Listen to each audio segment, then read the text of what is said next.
지금 대한민국의 운명을 가를 수 있는 중대한 경고 앞에 서 있습니다. 미국에서는 연달아 경고가 나오고 있지만 한국의 주류 언론들과 정치권은 이것을 극우들의 억지 주장이라며 깎아내리고 외면하고 있습니다. 그러나 미국의 안보 전문가들은 6월 3일 조기 대선을 앞두고 99% 부정선거 가능성을 경고하고 있습니다. 한국이 베네수엘라처럼 무너질 수 있다는 분석을 내놓고 있습니다.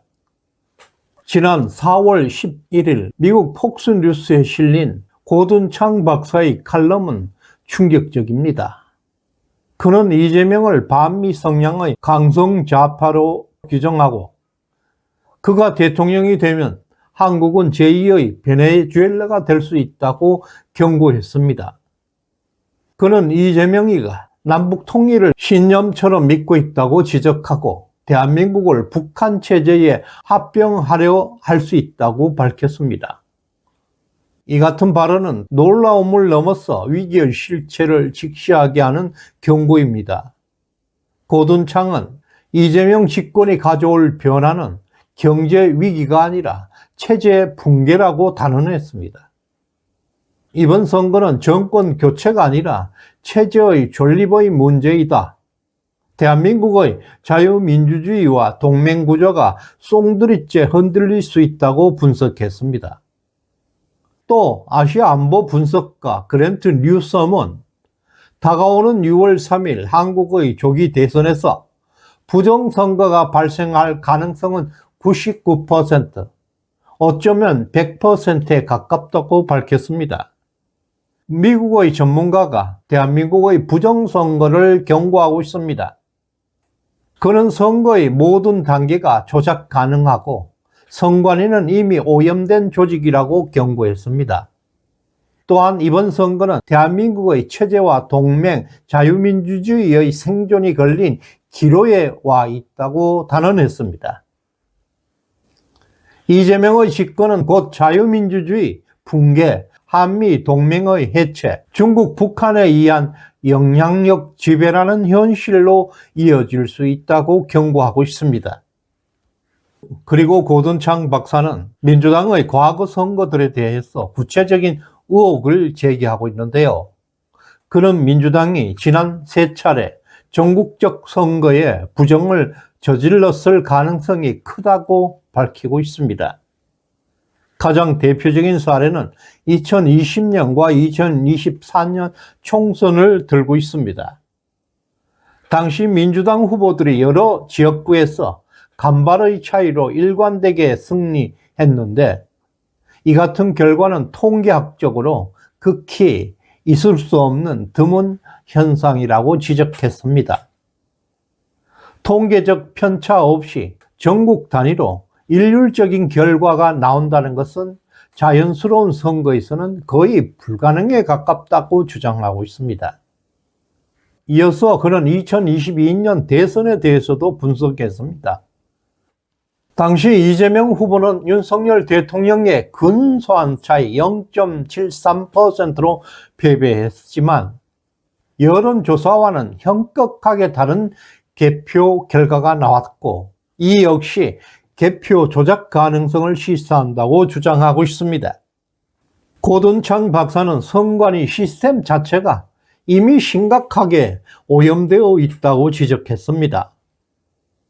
그는 2023년 10월 대한민국 국가정보원이 실시했던 중앙선거관리위원회 선거 시스템 침투 실험 결과를 인용하면서 선관위 시스템이 외부 해킹에 취약하다는 점을 강조했습니다.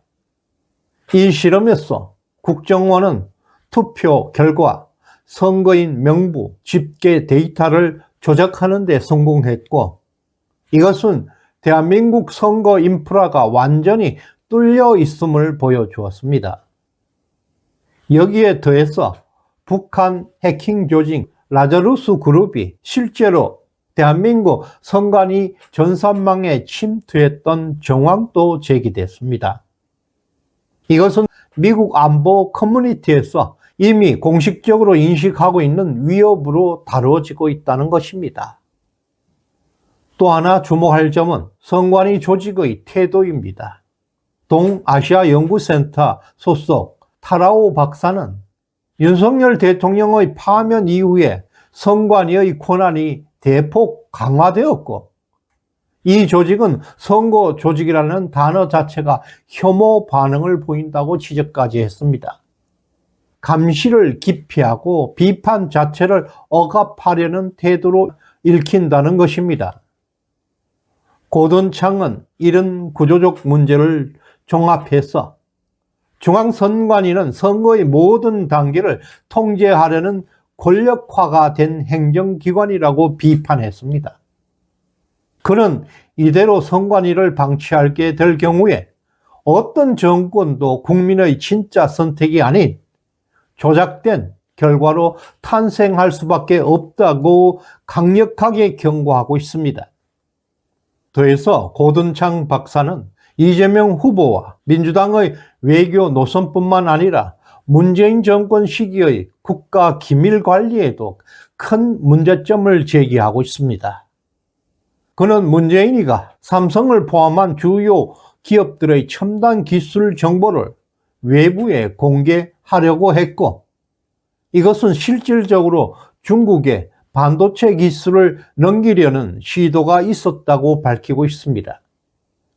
삼성은 대만의 TSMC와 함께 전 세계에서 가장 선진화된 반도체를 생산하는 기업이고, 이 기술이 중국에 넘어가게 될 경우 세계 반도체 시장의 주도권이 중국으로 이동하게 된다는 것입니다. 미국은 이 점을 매우 심각한 안보 위협으로 보고 있습니다. 또 다른 중요한 하나의 분석이 더 있습니다.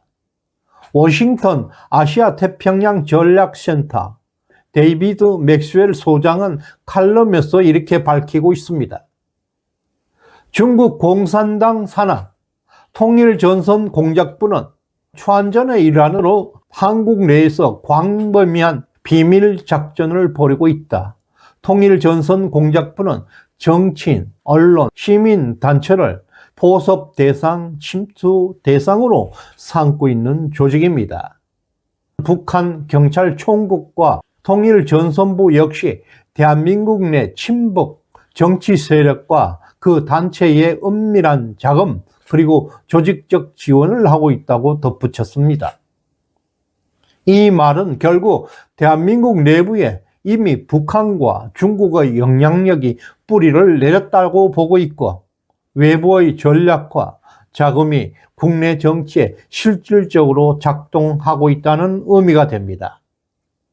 이러한 구조화에서 치러지는 이번 6.3 대통령 선거는 국민의 선택이 아니라 외부 전략의 연장선일 수 있다는 것입니다. 맥스웰 소장은 중국과 북한이 원하는 것은 분명하다. 한미 동맹의 해체, 미국 해구산의 철수, 그리고 주한미군의 완전한 철수라고 말했습니다.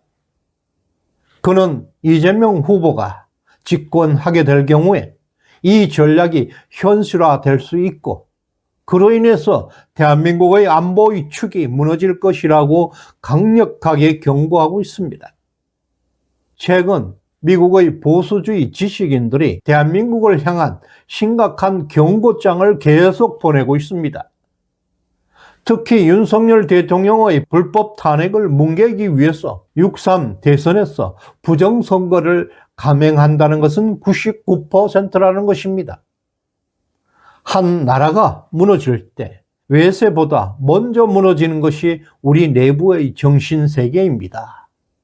선거가 조작된다면 그것은 헌법이 무력화되는 순간입니다. 베네수엘라 몰락은 경고에 불과하고 이제 대한민국이 그 시험대에 오르고 있습니다. 선관위와 민주당 그리고 사법부까지 한 몸통으로 움직이고 있습니다. 대한민국은 정말 위험한 백척간도에 놓여 있습니다. 시대정신연구소에 후원해 주신 수덕덕명님 진심으로 감사드립니다. 구독, 좋아요 꾹 눌러주시길 바랍니다. 고맙습니다.